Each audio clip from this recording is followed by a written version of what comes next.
one of the communities are, they don't really, are not as cultural as Navajos over here. They call the large reservation Big Navajo. I told them I always get offended when they say that. But they say, oh yeah, Big Navajo. I say, I know I'm big, but, but they always say, we never get enough funding from Big Navajo, you know, but that's how they describe the larger Navajo. And they always, they're, like Alamo, their community, they speak predominantly Navajo, but they don't have a lot of culture like we do here. Here in Navajo, especially where I come from, there's the traditional, they call it the corn pollen path, and then there's the NAC. So it's important to distinguish the two and not merge them together. I think that was one of the biggest problems that I ran into in To'ajale was people were saying culture and not distinguishing the two, and the two entities were kind of, I guess, offended by it. There was this group that's NAC, and then there's the cultural group, and then there's the church group.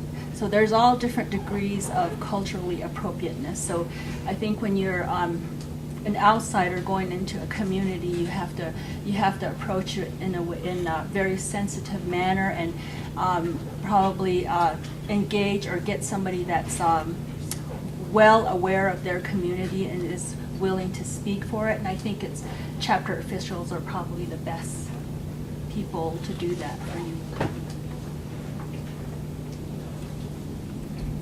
So I think when you address these two grantors is to probably important thing is to talk about the community are not, when you talk cultural, are not one. It is very different. It's like back in, before when we encountered with the U.S. cavalry, they thought they were only dealing with one band of Navajo when there was like 11 more bands.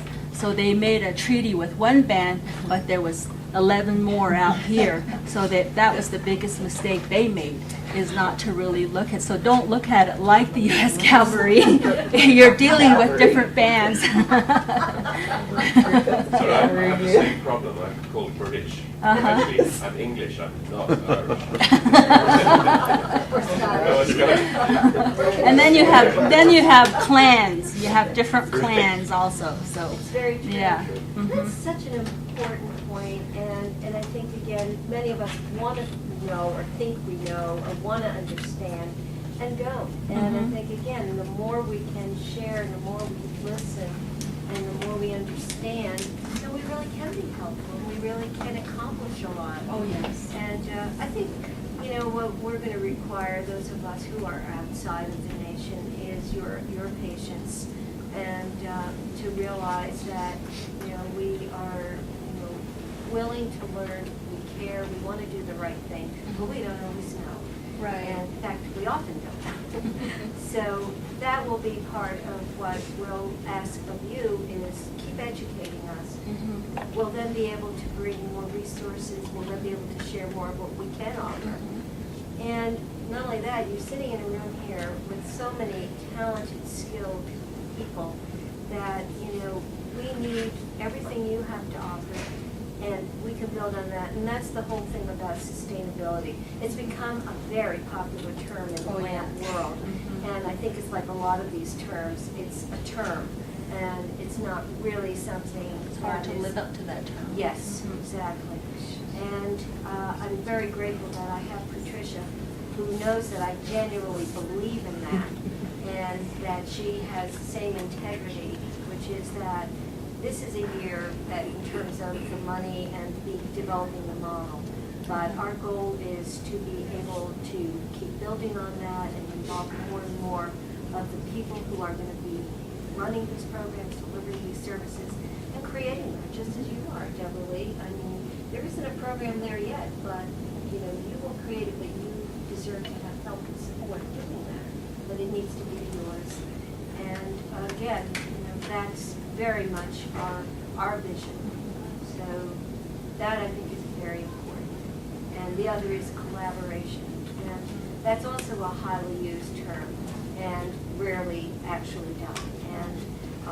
And people will have to let go of mine, yours, and realize that if we're not all working together, we will all die. And I know we all die anyway, but we're going to die sooner than we should, because there are people like your friend Pete who didn't know and didn't have that information, and he shouldn't have died at 42. And there are people who are getting cancer who shouldn't be dying, a month later. We experienced that last year with our biker group who rode for us for cancer, and a month later, one of the women died of breast cancer. She'd been diagnosed late, did not get to treatment, and she died. And we were just, so disturbed by it. She was 46, I believe. But the point being is that, we can do better, and we have to do better. So together we can. There's not a question about it. We have wonderful people who are doing a lot of good work.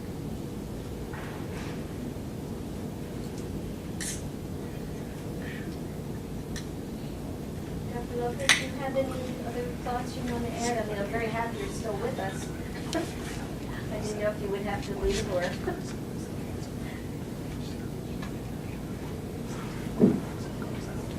I lost you for a few minutes, but then I got reconnected. Okay. I just wanted to just make no, sure. I'm glad. I'm glad to be able to stay with you for at least a little bit longer, and I think the comments about the community and the importance of the community and the cultural competence are really they're just so critical. Again, in our work in Southern Arizona. And certainly in prevention work, the language has to be the language of the people. And my fellowship was in cancer prevention, and that's really where you talk about people don't need to come to us, we need to be going to them. And really it's with their guidance, with the guidance of the community. So I support wholeheartedly everything that's been said around that. Other thoughts or questions?